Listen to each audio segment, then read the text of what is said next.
Hello बच्चों। तो आज हम डिस्कस करेंगे फिजिक्स क्लास 9 का चैप्टर नंबर 1 और ये चैप्टर है motion. Physics class 9 chapter 1 topic का नाम है मोशन। और देखा जाए तो जो फिजिक्स की एक स्टार्टिंग है, अगर हम 12th को टारगेट करते हैं, 11th को टारगेट करते हैं, तो 9th जो है वो बिल्कुल यहाँ से फिजिक्स शुरू होती है ना। ऑल्दो फिजिक्स तो डेली ऑब्जर्वेशन बेस्ड होती है कि आप जो ऑब्जर्व करते हो उसी को फार्मूला और उसी को डेरिवेशन के फॉर्म में लिखते हैं, तो वो फिजिक्स है। बट आप अगर 11-12 को टारगेट रखते हो या अगर आगे हायर स्टडीज को टारगेट करके आप फिजिक्स पढ़ना चाहते हो, तो क्लास 9th के फिजिक्स टॉपिक 1 से स्टार्ट हो जाती है और बहुत ही इंपॉर्टेंट टॉपिक है मोशन। तो आइए हम अभी इस टॉपिक को समझेंगे, मोशन को समझेंगे।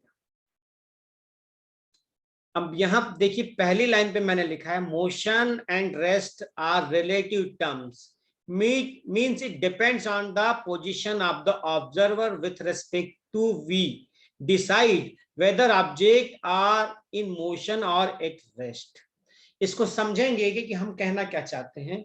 एक ऑब्जेक्ट हमने लिया है जो कि ये ट्री है और ट्री को ऑब्जर्व कर रहा है एक ऑब्जर्वर जो ट्री के सामने है।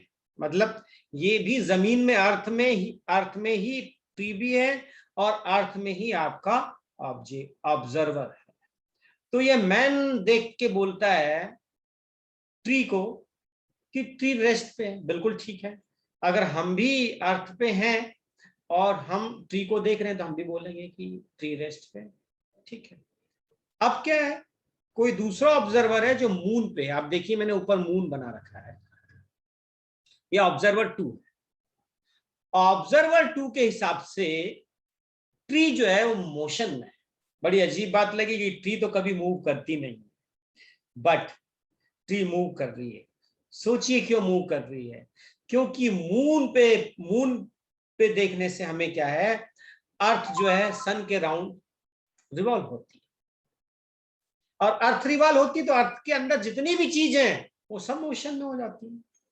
तो ट्री भी मोशन में होगी, जो ये सामने ऑब्जर्वर खड़ा हुआ है ये वाला ऑब्जर्वर ये भी मोशन में होगा, आपके बिल्डिंग्स भी मोशन में होगी। कितनी अजीब बात है कि बिल्डिंग मोशन में है, आपके घर मोशन में है।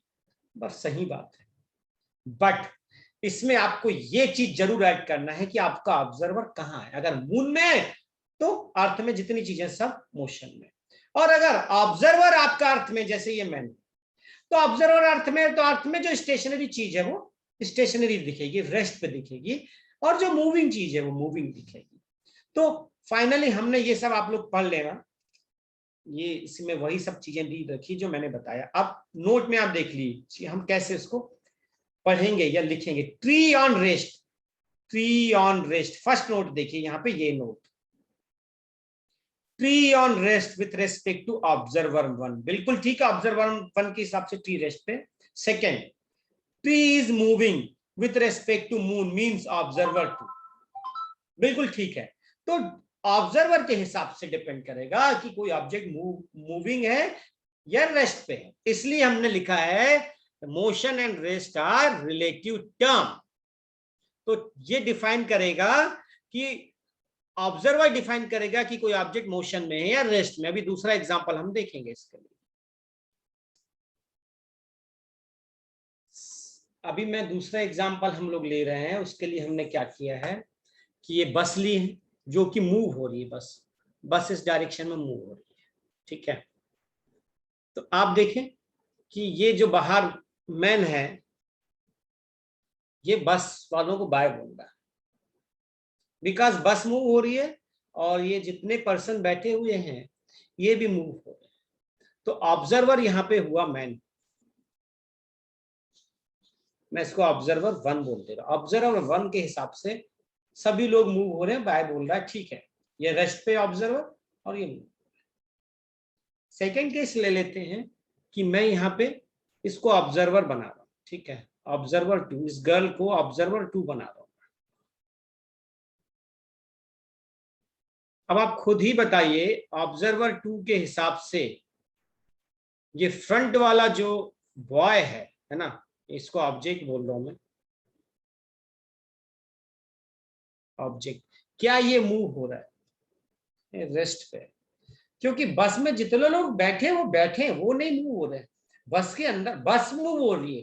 तो इनसाइड द बस अगर ऑब्जर्वर 2 भी बस पे बैठा हुआ है अंदर, तो आप ऑब्जेक्ट को वो बोलेगा, किसी भी ऑब्जेक्ट को बोलेगा, जैसे हमने यहाँ पे इसको ऑब्जेक्ट लिया है, ये मैन को या बॉय को, वो बोलेगा वो रेस्ट पे है। तो ऑब्जर्वर 2 के हिसाब से ऑब्जेक्ट रेस्ट पे, और ऑब्जर्वर 1 के हिसाब से ऑब्जेक्ट तो मोशन में है, बाकी सभी चीज मोशन में है।